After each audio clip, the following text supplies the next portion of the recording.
साथीभाइहरु यहाँ देख्न सक्नुहुन्छ एकदमै सुपर एक बोर्ड चाहिँ एकदमै दामी हुन्छ यहाँनिर यस्तो टाइपको छ है मजाको रहेछ हैन यस्तो टाइपको छ यो दुधेको चाहिँ एरियाहरु चाहिँ देख्न सक्नुहुन्छ एकदमै खुबसुरत छ एकदमै दामी यस्तो टाइपको चाहिँ बाटोहरु चाहिँ गाइस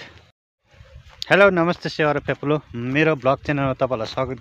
गर्छु अहिले भने चाहिँ दार्जिलिङको एकदमै फेमस टी गार्डन देखाउन गइरहेको छु यहाँ देख्न सक्नुहुन्छ देखाउनु भन्दा पनि ब्याकमा तपाईहरुले देखिसक्नु भएको छ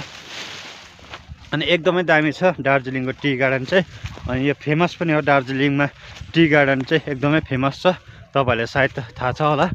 अनि मैले भ्लग मार्फत पनि देखाउन गइरहेको छु तपाईहरुमा अनि यस्तै छ देख्न सक्नुहुन्छ बीचमा चाहिँ बाटो छ अनि साइडमा चाहिँ मजाको टी गार्डनहरु छ है गार्डन वरिपरि देख्न सक्नुहुन्छ यसो चाहिन्छ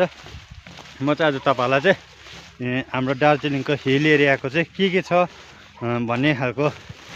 तपाईहरुले पनि प्रश्न राख्नुहुन्छ होला अनि सोच्नु पनि भएको होला त्यही भएर भाइले चाहिँ आज चाहिँ यही दार्जिलिङको चियापत्तीको बगान चाहिँ देखाउनको लागि आएर चाहिँ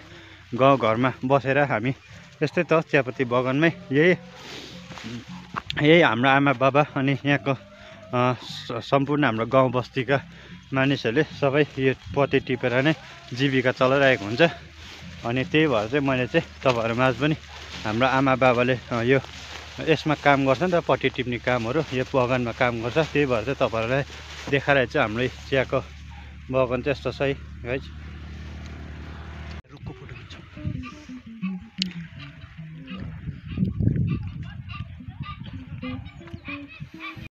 हेलो साथीभाइहरु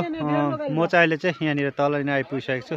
निकै तलतिर अन्त देख्न सक्नुहुन्छ यहाँनिर यस्तो दामी छ जग्गाहरु चाहिँ अनि यहाँनिर देख्न सक्नुहुन्छ तलनिर चाहिँ गाउँहरु छ गाउँहरु यस्तो टाइपको छ दामी अनि यहाँनिर टी गार्डन भन्नै पर्दा चाहिँ एकदमै दामी छ है गाइस यस्तो टाइपको छ है टी गार्डनहरु हेलो साथीभाइहरु मैले चाहिँ अब तपाईहरुलाई यतिमै समाप्त गर्न गइरहेको छु यति नै थियो भिडियो ल त साथीभाइहरु